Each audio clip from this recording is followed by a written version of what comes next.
Lyon, Combat, Lyon, victoire, Lyon. développement. Écoutez Espérant, la voix qui caresse, chante hymne de Lyon. Nyamane Tumba. Soki olingi nzambe, soki olingi pepe, soki pe olingi mbundu, kosi ekosie, kosi ekosie, elomena etumba.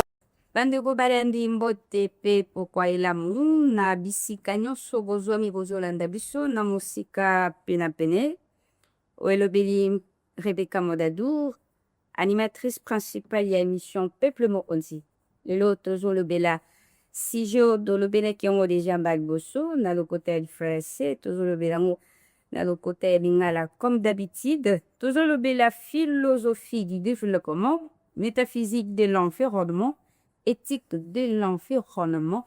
Je vous rappelle que Nazanga Mokote, Naza Elomona Moamboka, honorable Crispin Boudou Malengo, au ASA PCA, Yajus Congolaise et Environnement, député national élu à Mangala, ASA porte-parole, Yapo, ASA Bakaskete et Bélisson, la banzo Tamato, la honorable Crispin Boudou. Imbote mama Tori na casquette na yo to yo komati lobia oza cadre MLC rapporteur ya Kokis président fédéral MLC Bumba tout ancien gouverneur Bumba tout tu en chancelier tout on a Crispin suka na leka bandeko Crispin Ngundu Maye yango nde nalingaka Lion oui voilà nde mpo na kati ya bandeko voilà ouais. On a Crispin to le bela philosophie du développement état physique et environnement éthique et environnement. Honorable Crispin, ni pesio pour ça. Topé envie de malbana français opona si jeuna. oui bato ebele balandaki biso ntango tolobaki mbala esilaki makambo etali environnement bongo balobaki totimola nano lisusu lisusu batunaki mituna me tolobelaki crise écologique lokola te pokoso ekoti na kati ya mokili molunge ekomi makasi planète na biso mabele ekomi kobimisa molunge makasi bibale ebebi ekomi pollué bosoto ndenge na ndenge soki ata na ville otamboli oyoka ville solo pema tozopemela lisusu ya malamu te ekomi pollué bongo makambo ndenge wana ezosala te tokomi na kobanga te nsima na mikolo bana na biso to pe biso moko to pe bakoko na biso bakofana ndenge nini na kati ya mabele oyo bongo toze na kati wana polukaka basolution yango tolobeli te tolobela philosophie parce que yango nde ezali mama ya basianse nyonso yango philosophie ezalaka potimola na bozindo mpona koyeba bacause c'est-à-dire que mobulu wana mobulungani wana euti nani eloko nini biso baimboka biso population tosengi kosala po te tozongisa makambo na molongo soki tozongisi na molongo mabele ekozala malamu température ekozala malamu mofepe tokopembe ekozala malamu bamaladi ndenge na ndenge ekozala te bongo tokozala malamu yango wana omoni te lelo tokosolola mingi philosophie lokola mama ya basiansi nyonso oyo elobelaka mingi makanisi mobimisi ya makanisi tokolobela philosophie tokolobela environnement kasi tokolobela pe développement po te nzambe atinda biso aloba bokende boyikana kasi bobongola mokili le changement ya mokili na ndenge ya malamu c'est ça le développement Apana kota na mutuna na olobi philosophie eza mama ya ba science nyonso olibu wana eza selon yo ou bien selon ba scientifique selon ba scientifique ba moko pe bayebi parce que au début, ce qu'on a même histoire, il y a science, au communauté, c'est la science qui s'est dédouanée de la philosophie. Et Madeleine Kimingi, philosophie, avant Jésus-Christ, c'était des philosophes. Bon, malembe, ma spécialité bimi, et surtout on a temps moderne. Hein? Ce qui est l'équipe Moyen-Âge, on a plus de philosophie, na théologie. Il y a un zinga kinyos. Parce que ezaki ngonga oyo christianisme tout ça ezaki makasi même sur le plan ya raisonnement mais na temps moderne science est émancipée la philosophie ebandwami na philosophie mpe ekomi na baspécialité ndenge na ndenge nde toza nango lelo. Tout le bénin de philosophie. On va pas est-ce que différence ni nous souhaite beaucoup ils allaient entre philosophie parce que toucher au lobby na début qui au lobby la philosophie au lobby l'environnement au lobby le développement alors na une philosophie na développement est-ce que différence ni au existait entre milo po ananibali philosophie na développement. Oui, surtout na ngambo ya philosophie de manière générale ndoko lo moto nyonso aza philosophe po te moto nyonso azaka kokanisa moto nyonso azaka boraisonner soki likambo ekweyi okofanda kimia po toluka bon na ngambo wana tokoloba te moto nyonso aza philosophe kasi de manière spécifique lokola science lokola soki tokoti na bozindo eza na baoyo bakoteli kotimola na ngambo ya makanisi na bozindo lisusu koleka wana nde philosophe de manière spécifique. Le quoi de philosophie est d'année. Philosophie, na beaucoup c'est philos et logos et d'aller l'amour de la sagesse. C'est-à-dire moto yo alingi boanya mingi.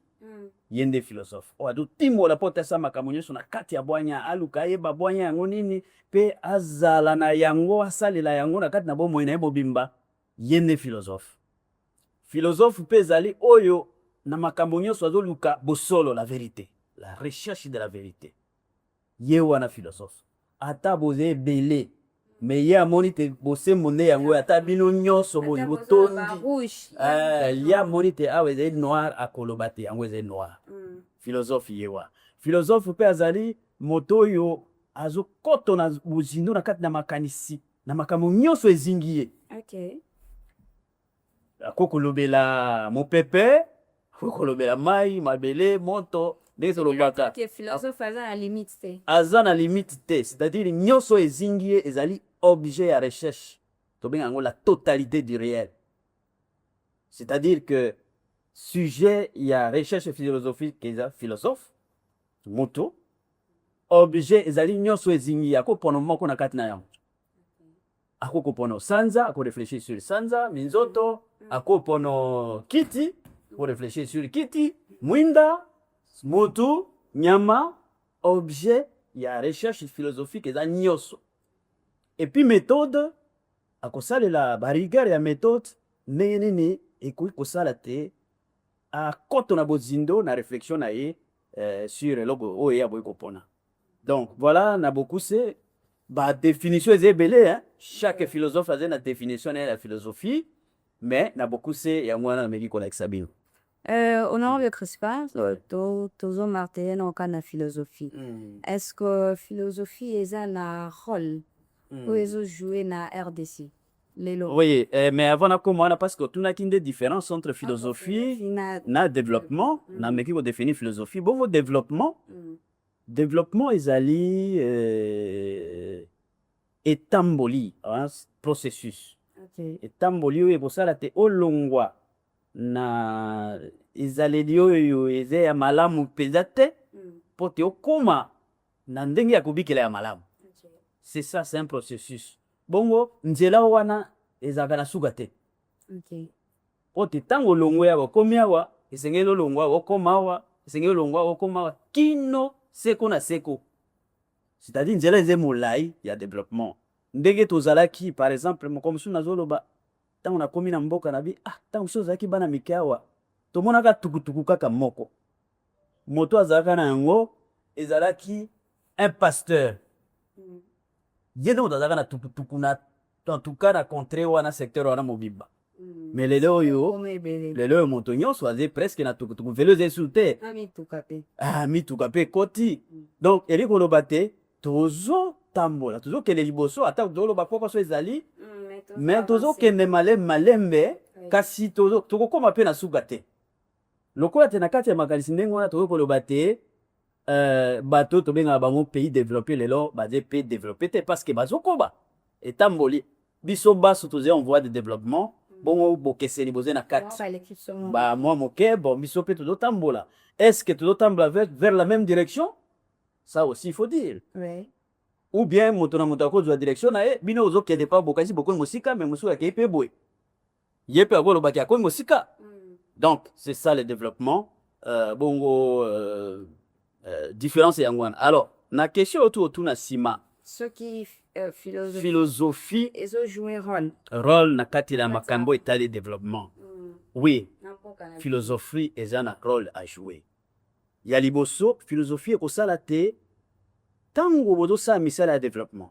Mingi science to économie, bozotimola biloko na se na mabele po te boteka bokoma na mbongo mingi, bozosomba ba arme. Nyonso eza développement. Bozobongisa banzela. Philosophie nde akoya koyebisa bino te tala. Na développement bozoluka wana, keba na bomoto ya moto. C'est-à-dire de lokola sentinelle ya koyebisa te keba osali ba arme, mais arme yango suka eze pona nini ata bolingi te bobatela bato na biloko na bango kasi bozoboma moto, bozoboma ekelamu. Bokei bozobimisa biloko na se na mabele, bamakele bozobimisa or diamant, kasi keba bozobebisa mai wana, pe mai wana mbisi eze wana ezokufa. Pe tala biloko mosusu basolo mosusu ezobima wana, ezobebisa population ado respirer malamu te. Voilà, rôle ya philosophie yango wana ya kokebisa. Ce n'est tolobaka na français, c'est un veilleur, à des sentinelles. C'est aussi un éveilleur, azola musabato, ya kokeba na bo moto ya moto. Donc, rôle monene oyo philosophie ezo jouer na kati na développement yango wana. Pe philosophie ekoluka kolakisa pete keba nyonso lebe chiffre te. Po lelo oyo na situru makambo etali yo tobengaka développement humain. On chiffre tout. Ba indicateur. Indicateur ya boyezo la kisate na Congo par exemple bana bazotanga malamu. Indicateur eze boye. Ezo la kisake bato bazoli ya malamu. Indicateur eze boye. Ezo la kisate ba infrastructure ezali. Indicateur eza boye. Mais philosophie akoya kolakisa te nyonso eza calculable te. Nyonso eza chiffre te. Eza na makambo susu pe okoki ko chiffrer yango te lokola développement spirituel parce que développement eza na ba domaine ebele. Développement politique ezali, développement économique ezali, donc développement spirituel ezali. Philosophie akoya kolakisa te keba eza na ba développement susu nyonso eza chiffrable te, nyonso ko za la chiffrer te. Na misala par exemple ya conscientisation tozosala. Tokoyeba ndenge nini ke mosala chiffre nini ekolakisa biso te bato bazoyoka biso bazomata mwa moke na kati na matière tozopesa. Donc voilà rôle ya philosophie yango wana. Rôle ya philosophie pe ezali ya kokebisa te keba comportement na yo ata oza grand scientifique mais science na yo est-ce que eza pona intérêt ya bato pe na bomoi ya bato pe na intérêt commun tout bien science na yo ezoboma pe ezobebisa bomoi. Donc philosophie ale wana toujours pour la bokebisa. Honorable Prespa, oui, tout le bénin là-bas, parce que tant de monde a philosophie, donc il existe aussi la philosophie. Oui. Alors, philosophe congolais, parce que tous en Congo, quand même, le bénin, philosophe américain, philosophe européen, photo le bénin, philosophe congolais, surtout en Congo. Est-ce que les philosophes congolais ont contribué à l'innovation, il y a découverte, ou soit il y a beaucoup connu, si je peux dire même dans. Oui, d'abord, liboso te tokoma na Congo, to lo belana no ba philosophe parti. En tout cas, ngana lo bagate soki mboka na miso. Ezo na ngambo ya kotombwama. Ezo kende malende mingi eze po tozo pesa valeur te na bato to bengi bango ba penseur. C'est-à-dire bakolo makadesi. Bato bakoto kona bozindo ya kubimisa ba système de pensée kubimisa makanisi. Tozo keba na bango malamu te. Na Congo? Oui, awa na Congo yango do pesa biso retard parce que soki otali na ba pays mosusu soki lelo développement ekoma makasi pa na bango c'est parce que batombola makanisi ya ba philosophe na bango. Pe bakeba na yango bakoto na bozindo na yango esala te lelo yo epa na bango pe mboka ekende limoso soko totoke lokola na Europe philosophe na bango banda ba Aristote baoyo banyonso balandaki ba Emmanuel Kant ba Hegel baoyo nyonso bayaki nsima ti baoyo bazobima sikao. En tout cas baeuropéen bakebaka na peut-être po biso oza na culture mpe ya kokoma te so tolobaka mais tozali mpe na bapenseur oyo ya biso na kati na bamboka na biso bagrand savant so bafandeli yo na likanda na zala mais tozomatisa nzebi na bango te bayebani mpe te tozomatisa mpe nzebi na bango te nazomikundola ngunga moko top Congo bakendeki mbandaka awa baye kozongela biso na baproverbe ebele ya mbandaka ntango opesi moto mbote azopesa directement un proverbe. Donc eza na makambo oyo te biso soki totombolaki yango eko kosunga biso tokende mbangu na makambo etali développement. Yango nalobi mpona baphilosophe congolais apport na bango ya liboso eza mpe ndenge moko ya kokebisa te keba dérapage keba bozokende pembeni na makambo ya développement keba tia moto na kati na centre ya misala nyonso tozosala parce que tozosala yango mpo moto mpe pembe zingazinga na ye ese développer. Donc eza mosala philosophe ya mibale mpona biso bacongolais philosophe azoluka mpe te abimisa oyo tobengi baconcept spécifique na biso ndenge nini tozalaka korefléchir sur baconcept ya baninga ya bapaya. Philosophe akomema yo congolais te oyeba monoko ya mboka na yo nakopesa yo mwa lisolo moko ngai nakoli naumeli pene na mboka te nakoli na paroisse ya Lusemba mais déjà na premier CEO à l'époque nakei déjà petit séminaire ya bolongo epuis nakei mais ngai nazongaka mboka nazosola na baimboka na monoko ya mboka tandis que bajeune oyo babotali wana bakoli wana ti babali basi bazali wana bayiki koloba monoko ya mboka te mpo baomona yango lokola eloko ezanga ntina eza biloko babavie wana bazokela yango soni alors que tozocommuniquer makanisi dans le langage ndenge biso na philosophie tolobaka le langage est la maison des lettres. Na kati ya ndenge na koloba nde bakoyeba yo makanisi no bakoleka na nzela ya maloba na yo. Bo soki maloba oyo ozolobela yango eza ya yo te monoko wana eza ya yo te eli koloba ke meme makanisi oyo ozolekisa wana eza mpe ya yo te bongo makanisi oyo ya biso bacongolais ekoleka na maloba nini ekoleka na langue nini. C'est ça la langue et la pensée ezaka toujours na liaison makasi. Yango philosophe baoyo ya biso atako malheureusement bakuru ya philosophie ya biso ezosalema mpe na balangue ya bato mosusu kasi toze na litundu ya koloba te philosophie africaine mpe meme philosophie bantu mpona biso ekoli mpo tozoyeba ndenge nini biso babantu tozoréfléchir. Mais malheureusement esalami mpe na mondele pertan persie moto afungoli philosophie bantu alobi biso babantu tozali na oyo tobengaka la hiérarchie des êtres,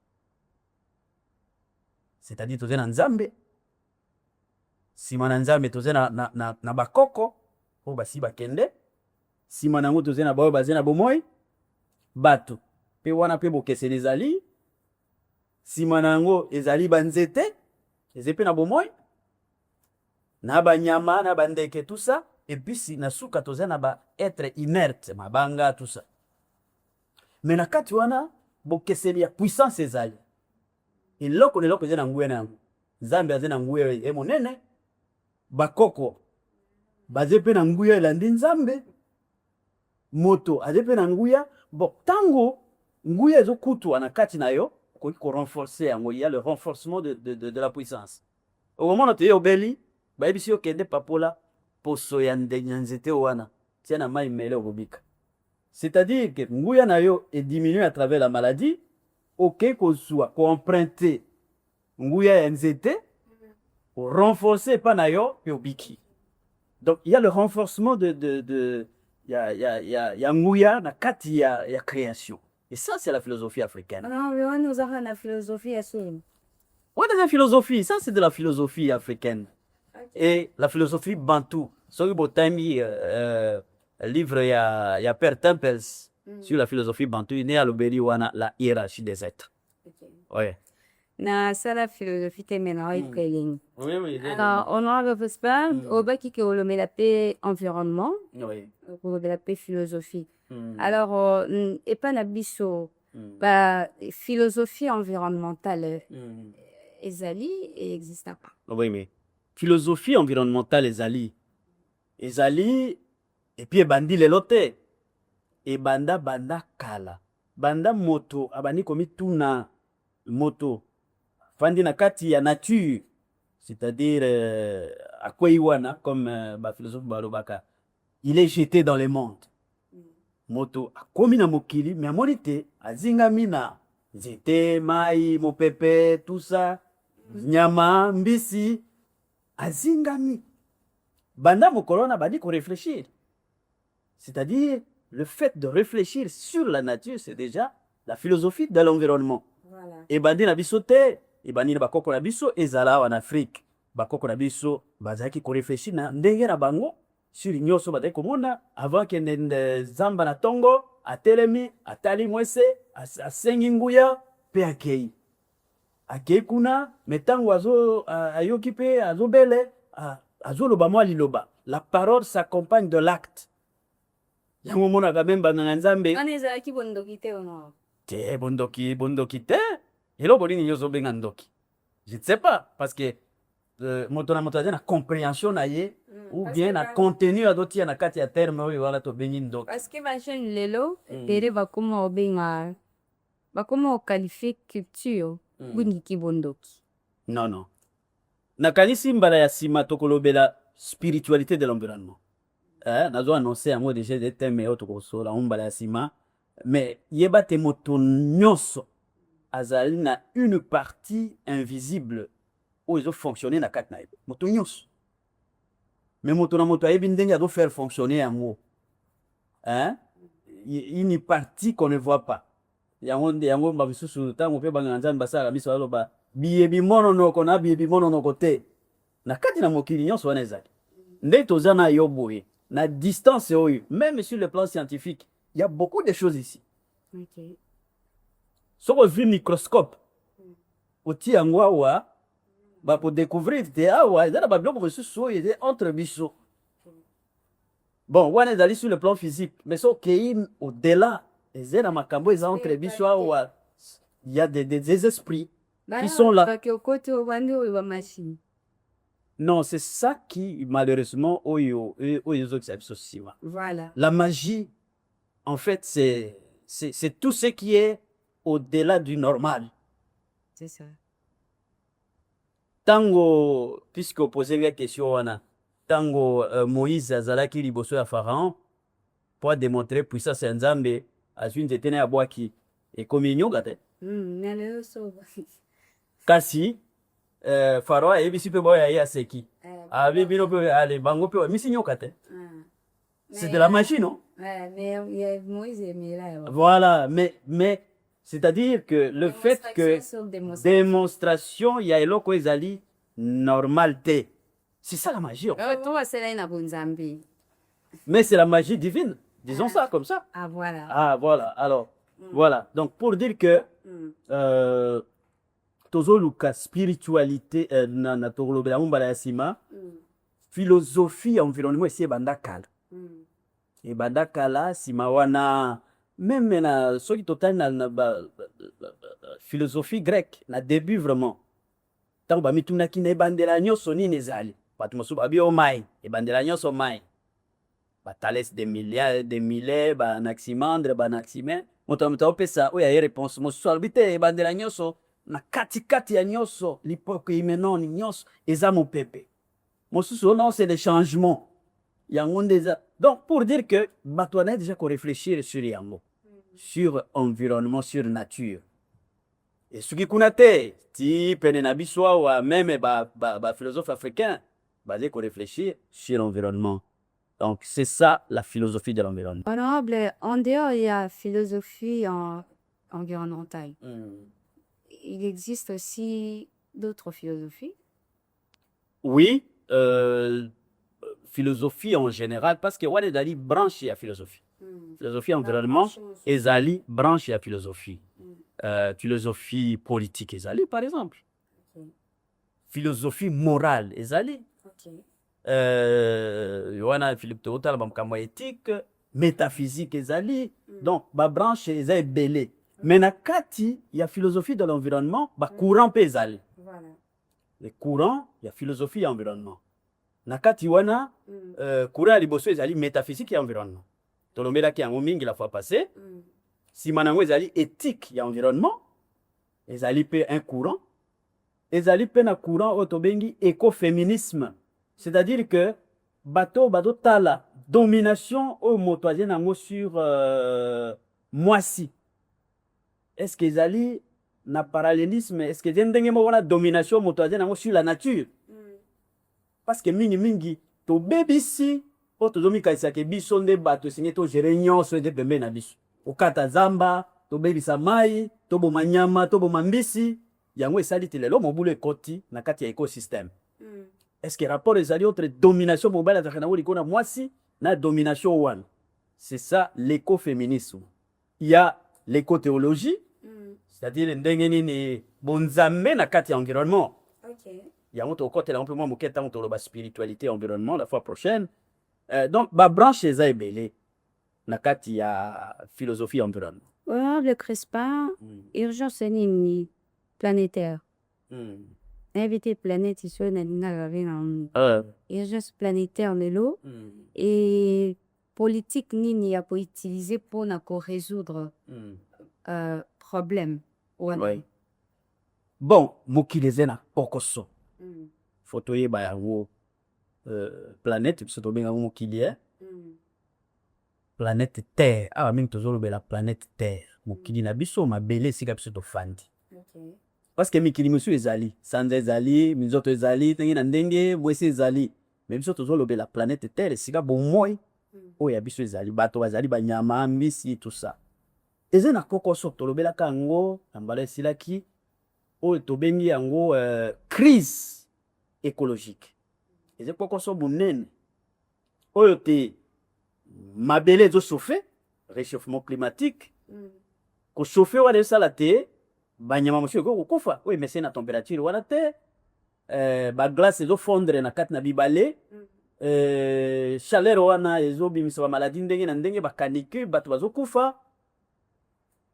Soki wana te bainondation ezosalema, mipepe ya makasi ezoleka, eze désordre koti na kati ya climat. Ona ndenge nini moto aze se comporter na ndenge ya mabe. C'est ça l'urgence. Oyo tuninga urgence nini lelo. Urgence siko ezali ndenge nini ya koluka te tozwa solution pote mokili mabele na biso ezala stable, bana na biso sima na mikolo baza malamu, nzete ko bakozala, nyama eko bakozala, mbisi eko bakozala, écosystème obimba et continue normalement. Milona ezala. C'est ça l'urgence. Solution nini seki tozwa lelo pote lobby ya mokili eza malamu. Alors, ba politique, oui, c'est ngele tiama eza ebele. Et puis ba politique wana surtout, ce sont des politiques urgentes. Politique ya liboso, oui, c'est ngele tiama ezali ko recadrer économie mondiale pe économie donc la epa na biso mboka na biso. Économie eli globalini. Ndenge ni biso tozo sala pote to produire. Est-ce que to détruire nyonso kaka poto zo bongo? Ou bien to luka ko sala ko zo mbongo kasi pe na ko batelaka. C'est ça le recadrement ou c'est to sala na économie. Parce qu'après biso bamsuba. Bato mosusu bazali. Faut recadrer l'économie. Yami balé, il faut pe koyeba ndenge ya ko recadrer finance. Mbongo ou ezozo na mokili mobimba. Mbongo ezozo epa na biso tozo orienté yango ngambo nini. Tozo orienté mbongo ya mokili mobimba pona kosomba ba arme, ko fabriquer ba arme, ko fabriquer ba bombe atomique, ou ko bomba bato nyonso lobby, ou bien tozo orienté mbongo wana pona kokeba na makambo environnement parce que boyeba te soki tokebi te les dangers arrivent. Oyo te mokili ko chauffer o ke ko chauffer na niveau te bino tu bosili kozika. Bokufi. Kaka bino bato te na banyama na bino na bambisi na bino na se ya mai Mais tu bobulu ekoti bozeketano ekoti pe suka bokoloba te non c'est la fin du monde. Alors que biso par notre comportement irresponsable tobebisi mokili na biso pe mokili et se venger contre biso et puis tosili biso baso. Donc toza devant ces risques là.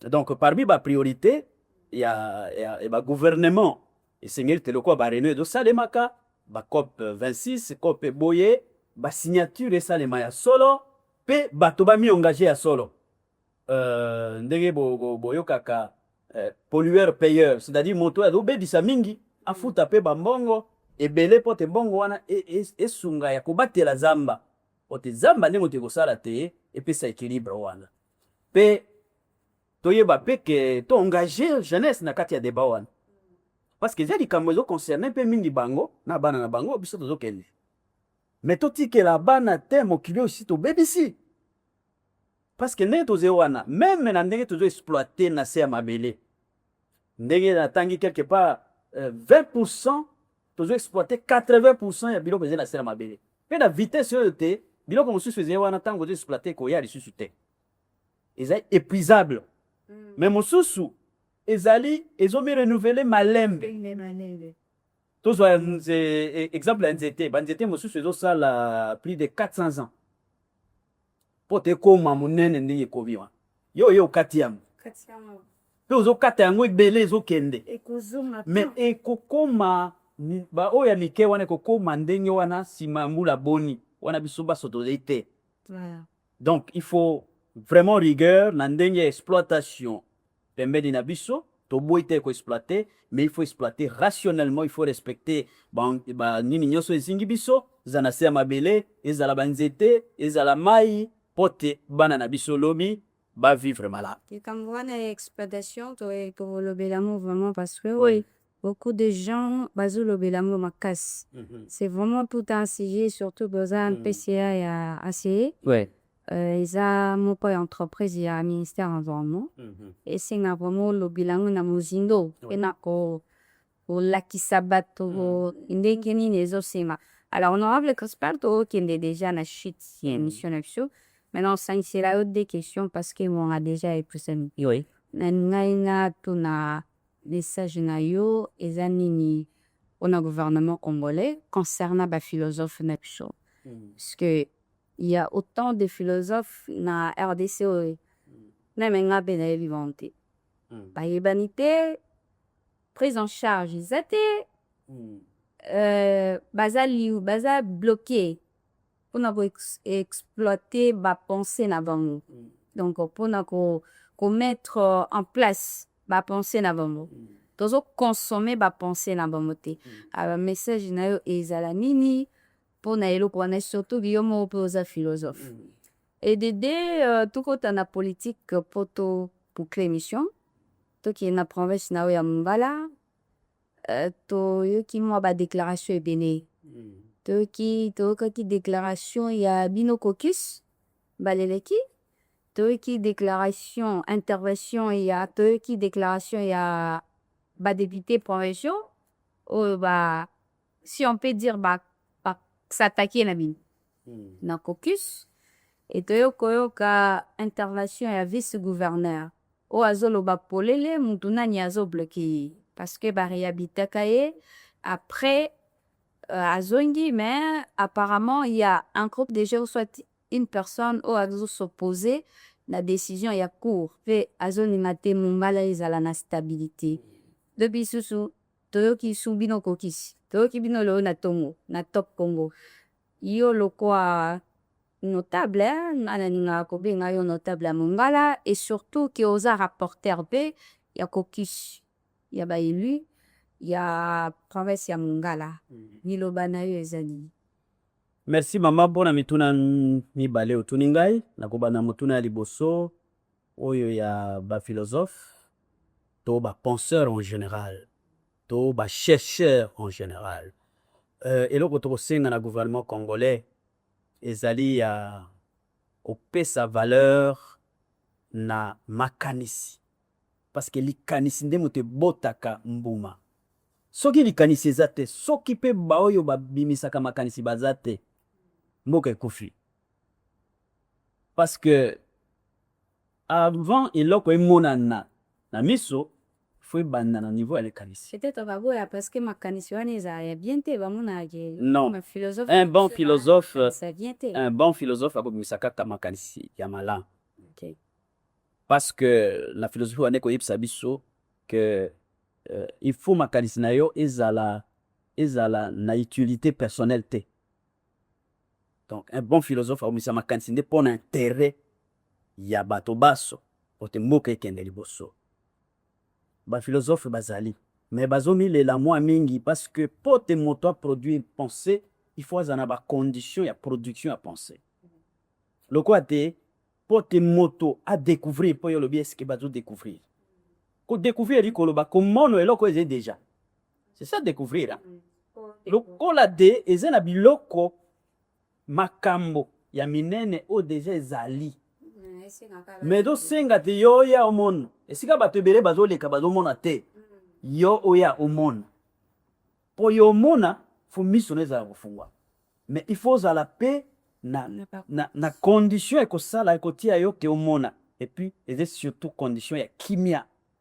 Kimia libanda na yo pe kimia na kat na yo le silence. C'est dans le silence qu'on fait ndenge na loba imba ki ereka j'ai découvert. J'ai découvert. Na kat ya kimia. Bato ebele bakoma ko kima kimia. Ya omoni découverte eza difficile na mboka na biso. Omoni na frani na ndako ngai moko mingi na kena olukesa mwa musique ezali. Au lieu de faire le contraire, ya ko kima esika makelele ezali po to ya kofanda kimia wana nde ozala en face na bozindo na yo moko esika ko découvrir yo zo kima ka kimia po ke lesika makelele mazali, c'est difficile de découvrir.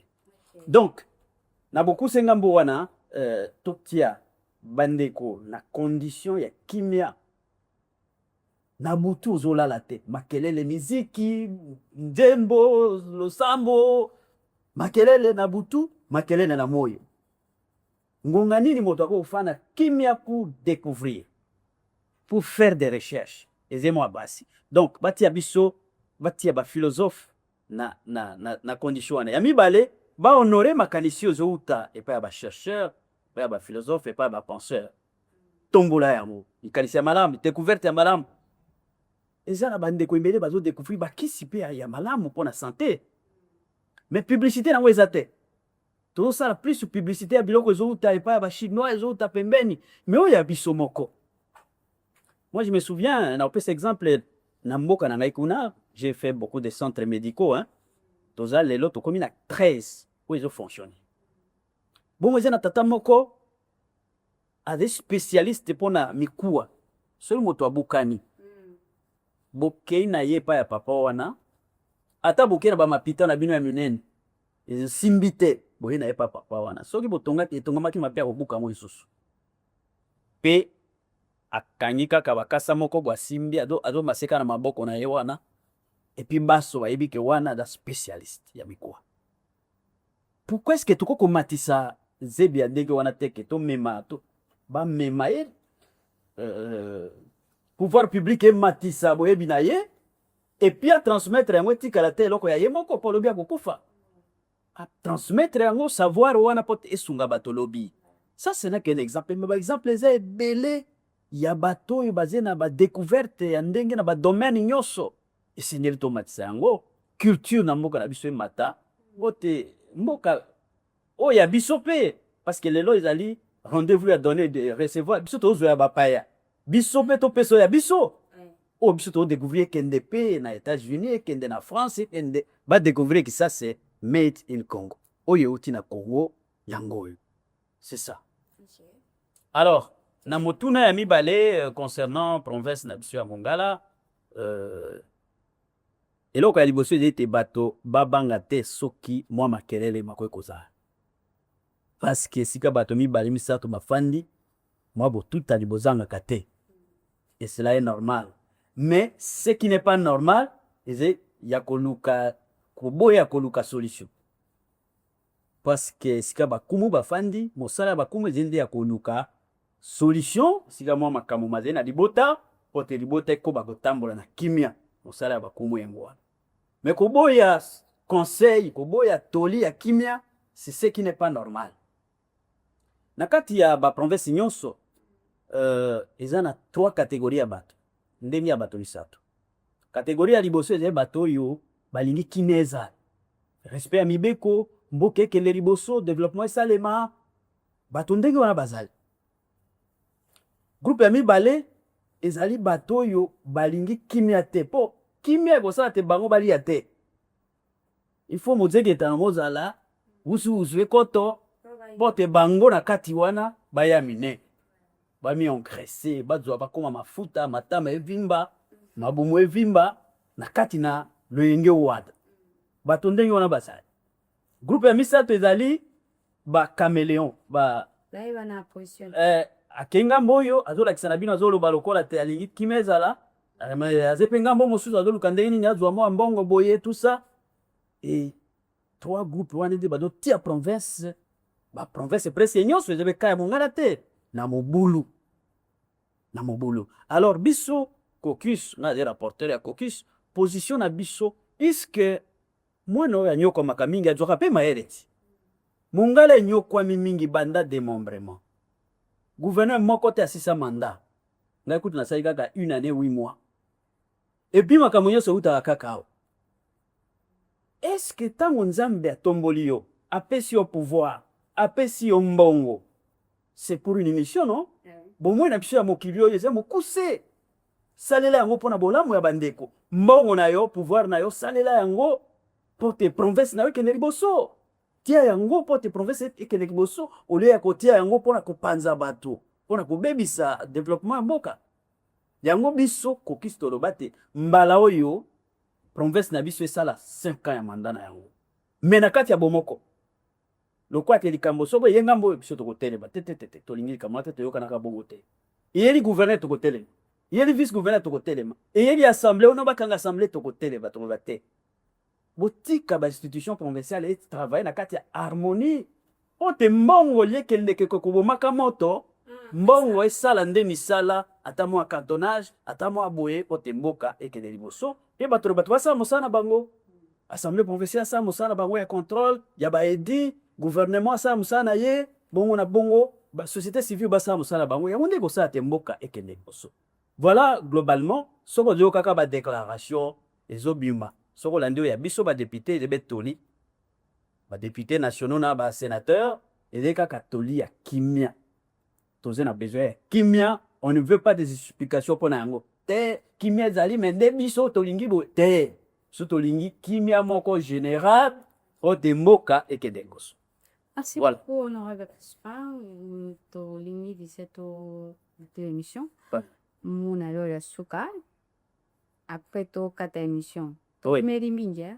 Toumeli mingi bon olina lingala ezala elengi mingi bato bazoyoka biso bazoyoka ndenge elengi ya lingala ezobima liloba suki ezali te kosi ya monene mpe ya mobali ye azali mwana moto mabele mopepe mpe mai azali kosenga na biso nyonso bakongole ete tofungola miso tobatela mabele na biso lokola tozobatela tobunda nano te baoyo bazwa ngambo kuna balongwa mpe nayebi ke tokokoma wana Goma, Bukavu, totalement libéré.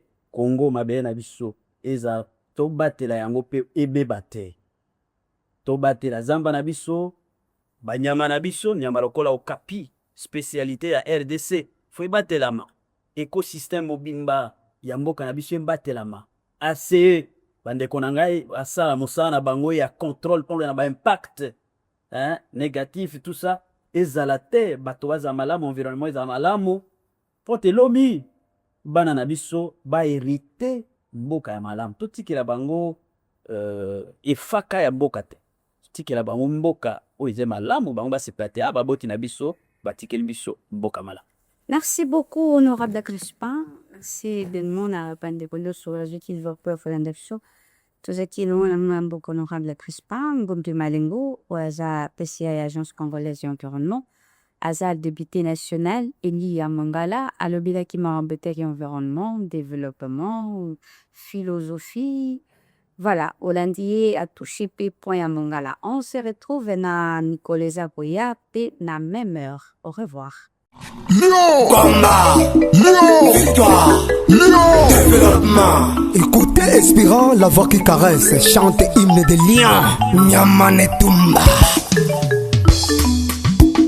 Soki olingi nzambe, soki olingi pepe, soki pe olingi mbundu, kosi ekosie, kosi